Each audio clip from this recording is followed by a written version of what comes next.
কার কার উদাহরণ দিব ভাবতেছি। ঠিক আছে, এটা ধরো চৌধুরী সাহেবের মেয়ে। ধরো এটা চৌধুরী সাহেবের মেয়ে। তো চৌধুরী সাহেবের মেয়েকে ফার্স্টে মনে করো যে বাপ্পারাজ। ঠিক আছে? ধরো বাপ্পারাজ আগে আসে। বাপ্পারাজ আগে এসে বলছে, "আপনার মেয়েকে আমার খুব ভালো লাগছে। এখন আপনাকে মেয়েকে বিয়ে করতে চাই।" তখন চৌধুরী সাহেব বলছে যে, "আচ্ছা ঠিক আছে। তুমি যদি মনে করো যে বড়লোক হইতে পারো, তাহলে তোমার কাছে আমার মেয়ে দিয়ে দেব।" এখন সে তো মনে করো পরিশ্রম করতে চলে গেছে। কোথায় গেছে? লটারি কিনতে গেছে। এখন এই মুহূর্তে আমাদের বাংলা মুভির আরেকজন খুব বিখ্যাত, ধরো জসিম। ঠিক আছে?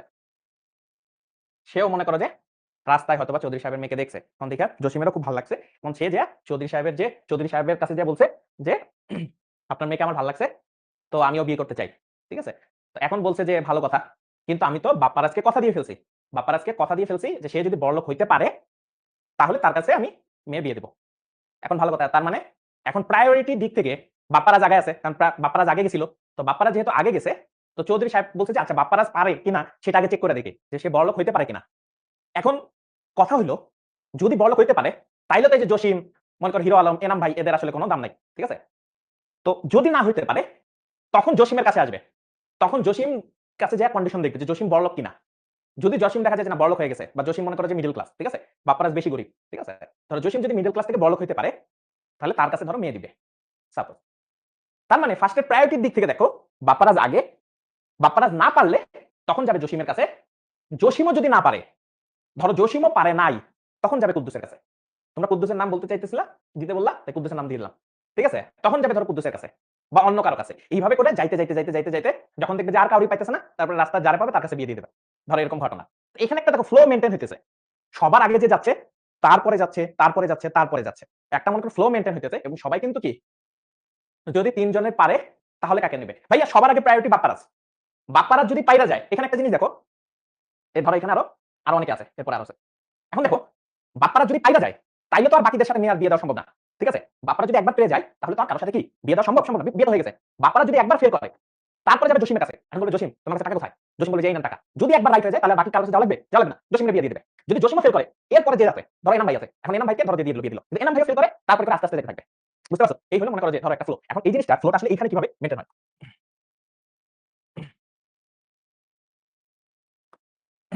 এখানে দেখো, ফার্স্টে আসে ইফ। ইফ হলো কন্ডিশনাল একটা এক্সপ্রেশন দিছে। যদি এটা মনে করো যে ট্রু হয়, তখন এখানে আসবে। আর বাকিগুলো চেক করবে না। আর বাকিগুলা কি? চেক করবে না।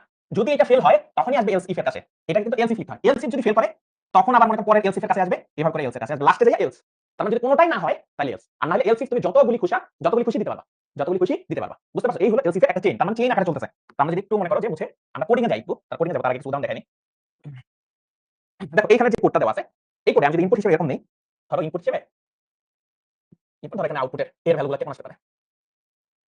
ধরো এর ভ্যালু নিলাম 0, তখন এর ভ্যালু কত আসবে? এর ভ্যালু ধরলাম 1, এর ভ্যালু নিলাম ধরো -1, এর ভ্যালু ধরো 5। এই ৪ টা ভ্যালুর জন্য আউটপুটে এর ভ্যালু কত আসবে সেটা একটু আমারে দেখাও।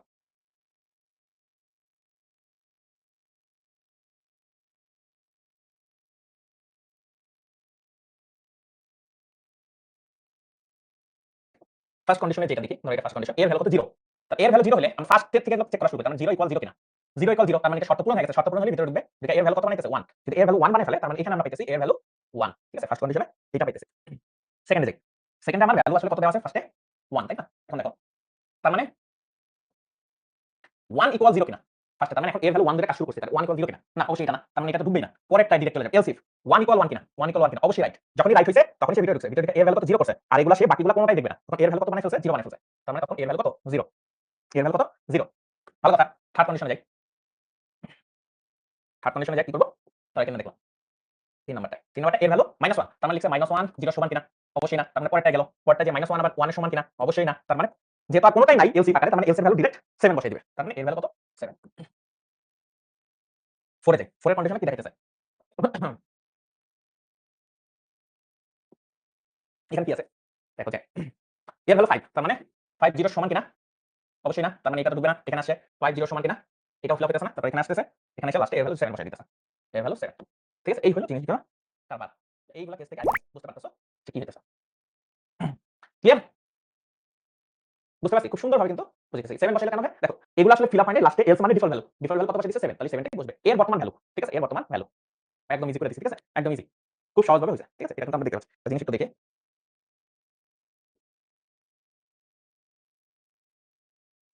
ঠিক আছে? আহ ধরো স্কোর ধরো 90, সরি 90 না। স্কোর হলো 45। ঠিক আছে? স্কোর যদি 45 হয় তাহলে কি আউটপুট দেখাবে? স্কোর যদি 45 হয় তাহলে কি আউটপুট দেখাবে একটু আমাকে লিখো তো। স্কোর যদি 45 হয় তাহলে কি দেখাবে? তাহলে একটু দেখি। অনেকে কিছু উত্তর দিছো, কিছু ভুল দিছো। আমি একটু দেখাই। ধরো স্কোর, তখন আমার আউটপুট কি আসবে? আউটপুট সেটা একটু লিখি। ঠিক আছে? একটু আসি। স্কোর কত? 45। তাহলে দেখো এখানে যাবে যে 45 কি 80 থেকে বড় কিনা? জিনিসটা বেসিক্যালি এটাই তো বুঝাইতেছে।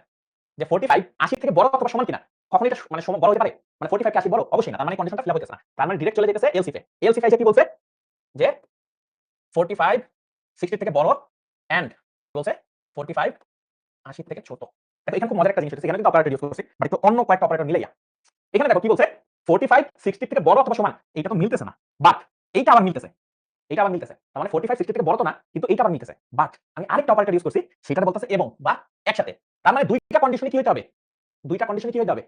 মিলতে হবে। একটা মিলবে আরেকটা মিলবে এই ঘটনা হবে না। আমি যদি অর লিখতাম, এখানে যদি এরকম অর দিতাম, দুইটা অর, তাহলে যেকোনো একটা হইলেই হয়ে যেত। কিন্তু আমি কি করছি? আমি ইউজ করছি এন্ড। আর এন্ড ইউজ করলে কি হবে? দুইটাই ফিল আপ হইতে হবে। দুইটাই কন্ডিশন স্যাটিসফাই করতে হবে। যেহেতু কন্ডিশন স্যাটিসফাই করে নাই, তার মানে দুইটার মিলিত রেজাল্ট হলো এটা হয় নাই। তাহলে ডাইরেক্ট এলস এ যাবে। আর এলস এ দেয়া কি আছে? এটা ব্যাড। তার মানে আউটপুট দিব আমি ব্যাড। ঠিক আছে? ব্যাড দেখাবে। এই হলো লিখে রাখতে পারবা। ইনপুট হিসেবে নিতে পারবা। ঠিক আছে? এই জিনিসগুলো খুব কঠিন ছিল। তোমাদের কাছে দেখাতাম পানির মতো সহজ করে দিছি। ঠিক আছে? বুঝতে পারছি? ওকে। আহ এখানে আরেকটা এটার জন্য আউটপুট কত আসবে? ঠিক আছে? এটার জন্য আউটপুট কত?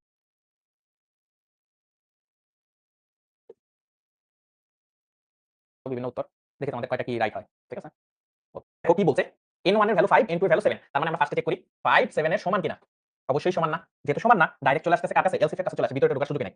এলসিফ এর কাছে এসে দেখতেছে 5 7 এর থেকে বড় কিনা।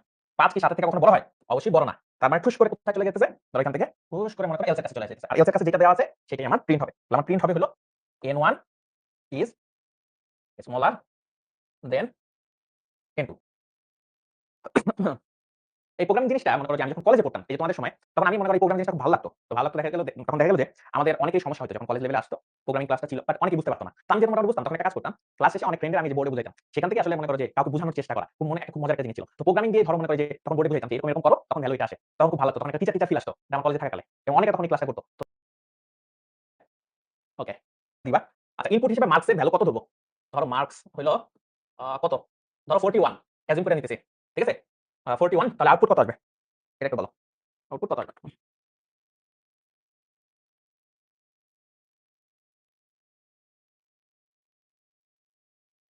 আচ্ছা ৮০ থেকে তার মানে ৪১ কি এটার থেকে বড় কিনা? অবশ্যই না। তার মানে যখন এটা না, তার মানে এখানে কত লিখছে? এখানে লিখছে ৮০ থেকে। তার মানে ম্যাক্সিমাম বলছে ইওর গ্রেড ইজ সি। মানে সি গ্রেড পাইছে। দেখি সি গ্রেড আসলেই পাইছে কিনা। ফার্স্টে আসি দেখো এখানে কত লিখছে? এখানে লিখছে ৮০ থেকে। তার মানে ৪১ কি এটার থেকে বড় কিনা? অবশ্যই না। তার মানে যখন এটা না, তার মানে এখানে আসে এলসিফ আসে। এলসিফ আইসা চেক করতেছে ৪১ কি চেক করছে ৪১ কি ৬০ এর থেকে বড় কিনা? অবশ্যই না। যেহেতু না, তাহলে এখানে আসে আবার। এখানে আসে। এখানে এসে আবার চেক করতেছে যে 41 কি 50 এর থেকে বড় কিনা? 50 এর থেকে বড় বা সমান কিনা? বুঝছেন? 40 এর থেকে বড় বা সমান কিনা? অবশ্যই। যেহেতু অবশ্যই তার মানে এখানে ঢুকতেছে ২ টা ইওর গ্রেড ইজ সি। তার মানে আমার আউটপুটটা দেখাবে your grade is backslash n মানে হইলো এটা নতুন একটা লাইন তৈরি করবে। তার মানে আমার প্রিন্ট হবে ইওর গ্রেড ইজ সি পর্যন্ত আর ব্যাকস্ল্যাশ n দিয়ে তোমার মনে হয় কি হবে নতুন একটা লাইন ক্রিয়েট হবে। ঠিক আছে? নতুন একটা লাইন ক্রিয়েট করার জন্য এটা ব্যবহৃত হয়। এই হলো মোটামুটি আউটপুট। এখন আমরা একটু যদি প্র্যাকটিস করার জন্য যাই তাহলে কি হয়? scanf মানে হলো নতুন একটা ইনপুট নেওয়া। নতুন একটা কি নেওয়া? ইনপুট নেওয়া। আচ্ছা দেখো আমি ইন্টিজার a এর ভ্যালু নিতাম। বাট এবার আর a এর ভ্যালু নিব না। ঠিক আছে? এবার আমি scanf দিব। scanf আ ধরো এম্পারসেন্ড a ইউজ করলাম। ঠিক আছে? এম্পারসেন্ড a ইউজ করলাম। কিন্তু আমি তো ডিক্লেয়ার করি নাই a আসলে কি ধরনের ডেটা টাইপ। তাহলে ফার্স্টে আমরা ইন্টিজার a দেই। Integer a। ঠিক আছে? Integer a। তারপরে এখানে একটা জিনিস এবং আমি যদি এখানে এলস ইফ লাগাই দিই, এখন আমি নতুন আরেকটা জিনিস লাগাইতেছি। এলস ইফ এরপরে লিখলাম a যদি ইকুয়াল ইকুয়াল 0 হয় তখন প্রিন্টএফ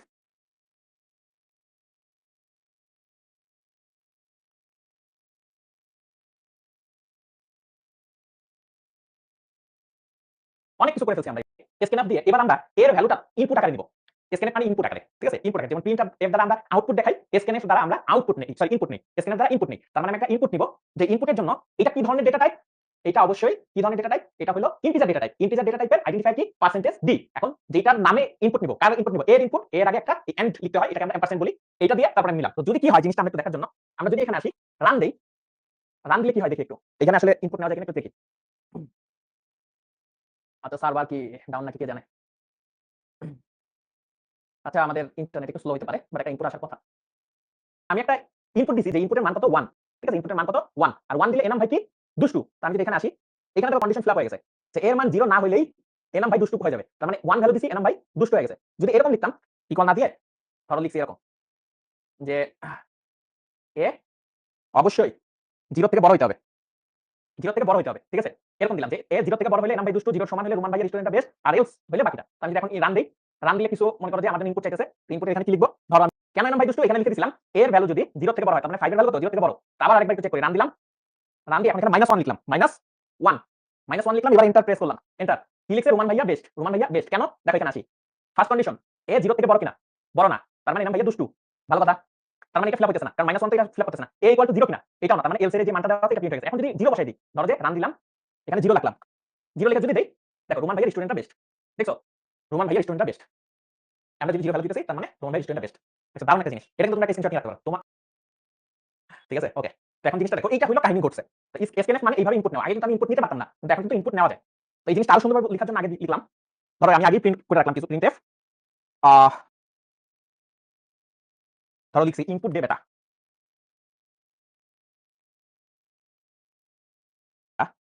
ঠিক আছে? দে বেটা। তারপর একটা ইনপুট নিব, তারপর করব। এখন আমি যদি রান দেই কোডটা, রান দিলে দেখো কি লিখছে ফার্স্টে? ইনপুট দে বেটা। তার মানে এসকেএনএফ দ্বারা কি বোঝায়? এসকেএনএফ দ্বারা ইনপুট নেয়। ইনপুটের আগে প্রিন্টএফ ইউজ করছি। তাহলে প্রিন্টএফ আগে লিখছে ইনপুট দে বেটা। তুই আগে ইনপুট দিবি, তারপরে না আমি আর কিছু করব। এখন ইনপুটে ধরো কিছু একটা দিতেছি। ধরো দিলাম কত? এখানে যে ইনপুট চেক আছে, ধরো দিলাম 0। ঠিক আছে? তো আমরা এখানে কত দিলাম? 0। যদি 0 দেই, তাহলে কি চলে আসতেছে? রান এন্টার প্লে, রোমান ভাইয়ের স্টুডেন্টটা বেস্ট। ঠিক আছে? রোমান ভাইয়ের স্টুডেন্টটা বেস্ট। বুঝা গেছে? ওকে, বুঝা গেছে? খুব সুন্দর। আমাদের এখানে 0 বসানোর সাথে সাথেই রোমান ভাই স্টুডেন্টটা বেস্ট। কোড এক্সিকিউশন সাকসেসফুল, কোনো সমস্যা নাই। দেখো খুব সুন্দর একটা জিনিস। ওকে, একটা জিনিস শিখাবো যেটা হলো অনেক জায়গায় মনে করো যে ইউজ করলে দেখা যায় কি মনে করো অনেক একটু মনে করো যে যদি একটু কঠিন প্রশ্ন করি তখন দেখা যায় যে হায় হায় এটা কি হলো? দেখো আমি এমন একটা কোড লিখবো যে কোডটা আসলে কি হবে সেটা তোমরা বলবা। ধরো এখানে কোনো কন্ডিশন না দিয়ে আমি এইটা লিখছি 1। ঠিক আছে? এবার দেখো এই জিনিসটা একটু লিখে রাখো। এবার একটু অ্যাডভান্স জিনিস দেখাইতেছি। এবার একটু অ্যাডভান্স। তোমরা যদি আমার মতো অ্যাডভান্স দিতে চাও, আমি এরকম অনেক ধরনের মজা করতাম মাঝে মাঝে। এখন ইফ এর জায়গায় এখানে কোনো ধরনের জিনিস না দিয়ে 1 বসাই দিছি। ইফ 1, এখানে এও কিছুই দেই নাই। এখন তোমার প্রশ্ন, আমি যদি এখন কোনো একটা ইনপুট দেই তাহলে কোনটা আসবে? ধরো ইনপুট দিব আমি ধরো যেকোনো একটা জিনিস ইনপুট দিব। ধরো 0 ইনপুট দিব। কি হবে? ঠিক আছে? রান দিয়ে ধরো এটার ভ্যালু আমি 0 বসাইলাম। 0 বসায় যদি আমি ইনপুট এন্টার দেই, এনাম ভাই দুষ্ট চলে আসে কেন এবার? দেখো এনাম ভাই দুষ্ট এই জিনিসটা কেন চলে আসে? 0 তো বসাইছি। 0 বসাইলে তো তোমরা বেস্ট হওয়ার কথা। বেস্ট হওয়ার কথা না? কিন্তু এনাম ভাই দুষ্ট কেন চলে আসলো? আমি তো ইনপুট দিছি 0। 0 দিলে এই কন্ডিশনটা কেন ফিল আপ হইতেছে? এই কন্ডিশনটা কেন ফিল আপ হইতেছে? ঠিক আছে? দিছি তো 0। ইনপুট দিছি 0। এখানে ইফ সামথিং, এখানে কোথাও এ এর কিছুই দেওয়া নাই। এখানে ঢুকতেছে। ঢুকার তো কথা ছিল এখানে। তাই না? হইলটা কি? মনে রাখবা, যারা একটু ভালো কোডার এবং একটা জিনিস আমি তোমাদের মানে শিখাই সেটা হলো যে কোডিং জিনিসটা এত ইন্টারেস্টিং, এখানে একটা কোডিং এর একটা লুপ হোল আছে। ঠিক আছে? তুমি যদি এইসব লুপ হোলগুলো ভালোমতো বুঝতে পারো, তাহলে তুমি কোন একটা সিস্টেমকে হ্যাক করা খুব সহজ। একটা জিনিস জানাই যে যারা মনে করো হ্যাকিং করে বা ধরো বিভিন্ন ধরনের মনে করো হ্যাকিং এর সাথে জড়িত, তারা এরকম লুপ হোল খুঁজে বের করে। সবাই মনে করো নরমাল ভাবে কোড চালায় যাবে, কিন্তু হ্যাকাররা বুঝবে আমি যদি এখানে একটা এমন ইনপুট দেই, পুরা মনে করো কোড হালকা করে ফেলবে। ঠিক আছে? এরকম মজার জিনিস। সেগুলো বুঝতে হবে যে এগুলো এই কারণে কোডিং এ যাদের বেসিক খুব ভালো, তারা এরকম অনেক জিনিসে কিন্তু হাল করতে পারে। তো এই জিনিসটা খুব মজা। দেখো তোমার কাছে মনে হবে আয় হায়, কোডের কি হলো? কোড তো ঠিকই আছে। মানে জিনিসটা কি করলাম? এখানে তো ভ্যালু দিছি 1। আর আমি তো চাই যে 0 হইলেই মনে করো যে এটা আসা উচিত। এটা আসলে কি? মানে হলো কি? এখন একটা জিনিস মনে রাখবা, আমি কিন্তু যখন তোমাদের বেসিক পড়াইতেছিলাম তখন একটা কথা বলছি, ইফ এর ভিতরে যদি ট্রু হয়, ইফ এর ভিতরে যদি ট্রু হয় তখন এটার ভিতরে ঢুকে। এটাই তো বলছি। যদি ফলস হয় তখন বাইরে যায়। ফলস হয় তখন বাইরে যায়। যদি ট্রু হয় তাহলে মনে করো যে এটার ভিতরে যাবে, ফলস হলে এটা বাইরে যাবে। মজার ব্যাপার হলো কি? এটা কি ফার্স্ট কন্ডিশন না? এটা ফার্স্ট কন্ডিশন না? ফার্স্ট কন্ডিশনে 1 দিয়ে আমি এটা বুঝাইতেছি ট্রু। 1 দিয়ে কি বুঝাইতেছি? ট্রু। মনে রাখবা ট্রু সবসময় বাইনারি ভ্যালু যদি আমি দেই তাহলে এটা 1, ফলস লিখলে 0। ফলস লিখলে 0। তার মানে আমি ডিফল্টই সেট করে রাখছি। যদি এইটার কোনো কন্ডিশনে আসুক বা না আসুক, এনাম ভাই দুষ্টু। এটা আমি সেট করে ফেলছি। তুমি এখানে যেই ইনপুটই দাও না কেন, কখনোই এই বাকিগুলাতে যাবে না। কেন যাবে না? এখানে আমি ট্রু বলেই দিছি ওরে। মানে কিছু অবিসংবাদী মানে কি বলে? আমি বলে দিছি এনাম ভাই দুষ্টু। স্বীকার করে দিয়েছি। এনাম ভাই দুষ্টু। ট্রু। তার মানে কোনো ধরনের কন্ডিশন কিছু চেক করা যাবে না। আমি উনারে ট্রু বানাই দিছি। তার মানে যদি ট্রু হয়ে যায় তাহলে বারবার এনাম ভাই দুষ্টু। দেখো আমি এর যাই ভ্যালু দিই না কেন, ধরো এখানে আমরা মনে করো রান করে আরেকটা ভ্যালু দিয়ে দেখি। ধরো এখানে মনে করো দিলাম 5। ঠিক আছে? ধরো দিলাম 5। এখনো যদি মনে করো এন্টার দেই, এনাম ভাই দুষ্টুই আসবে। দেখো এনাম ভাই দুষ্টু। আবার ধরো আমি যদি মনে করো যে রান দিয়ে -1 দেই। ঠিক আছে? এবার যদি -1 দিই, -1 দিই, ধরো -1, তারপরেও এটা এনাম বাই দুষ্টু আসবে। দেখো এনাম বাই দুষ্টু। তার মানে এই যে শর্তটা এখানে ফিল আপ করে দিছি, তার মানে সাধারণ মানুষ দেখে বুঝতে পারবে, সাধারণ মানুষ মনে করবে আরে এখানে তো কন্ডিশন চেক করা লাগতেছে। তার মানে এখানে মনে হয় বাকিগুলোও আমার সুযোগ আছে। কিন্তু এটা এনাম বাই দুষ্টু। এখন এই জিনিসটা আসলে বাস্তবিক কি বলা যায়? ধরো নায়ক বাপ্পারাজ লটারি কিনলে সে লটারি জিতবে। এইটা মনে করো মুভির স্ক্রিপ্টে লেখা ছিল। কিন্তু তুমিও যদি ওই মুভির মতো দেখো, মুভির স্ক্রিপ্টে ওরা বলে দিছে যে বাপ্পারাজই লটারি জিতবে। তুমি যতই লটারি কিনো আল্টিমেটলি লাভ নাই। ঠিক আছে? এটাই হলো খেলা। এটাই হলো বাস্তবমুখী খেলা। মানে ওরা জিতাই দিছে। যেমন এখানে এরকম ভাই দুষ্ট আমি বলে দিছি। ডিফল্ট বানাই দিছি। এখন ভ্যালু দাও না কেন? এইটা কখনোই ফার্স্ট নাম্বার কন্ডিশনে যাবে না। যাই ভ্যালু দাও না কেন ফার্স্ট কন্ডিশনে যাবে না। তার মানে ফলস। ডিফল্ট ভাবেই ফলস দেওয়া। ধরো রান করলাম। রান করে ধরো ভ্যালু দিলাম 0। এইবার দেখো তোমাদের কাছে যাবে। দেখো রোমান ভাইয়ের স্টুডেন্টটা বেস্ট। তার মানে ফার্স্টের এইটাতে ফলস ওরা ডিফল্ট ভাবে ধরে নিছে। ধরে নিছে যে সেকেন্ডটাতে গেছে। সেকেন্ডটাতে যা বলছে রোমান ভাইয়ের স্টুডেন্টটা বেস্ট। তার মানে এটা এখানে হইতেছে। ঠিক আছে? রোমান ভাইয়ের স্টুডেন্টটা বেস্ট। আচ্ছা তোমাদের একটা প্রশ্ন আসছে ভাইয়া 1 0 বাদে যদি অন্য কিছু দেই। তাহলে কি হয় দেখি। ধরো এখানে 5 দিলাম। ঠিক আছে? ধরো 5 দিলাম। ঠিক আছে? ধরো 5 দিছি। ধরো 5 দিছি। ঠিক আছে? এখন রান দিলাম। তার মানে এখানে আমি ধরো যে কোন একটা ভ্যালু দিলাম, ধরো 0 ধরলাম। 0 দিলে কি হইতেছে? দেখো এনাম ভাই দুষ্ট।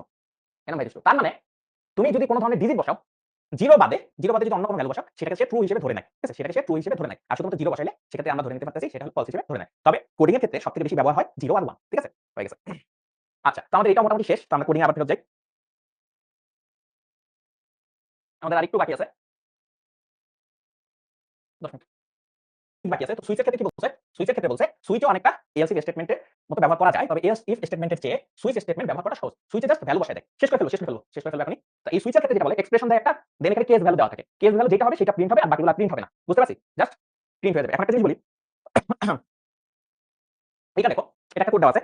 এই কোডে কি দেওয়া আছে? এই কোডের ক্ষেত্রে দেওয়া আছে যে আমি কি লিখি দেখো। এখানে দেওয়া আছে ধরো যে ফার্স্টে ইন্টিজার আছে। একটা ইন্টিজার ভ্যালু নিতেছি কত? ডে। এখন ইন্টিজারের নাম্বার।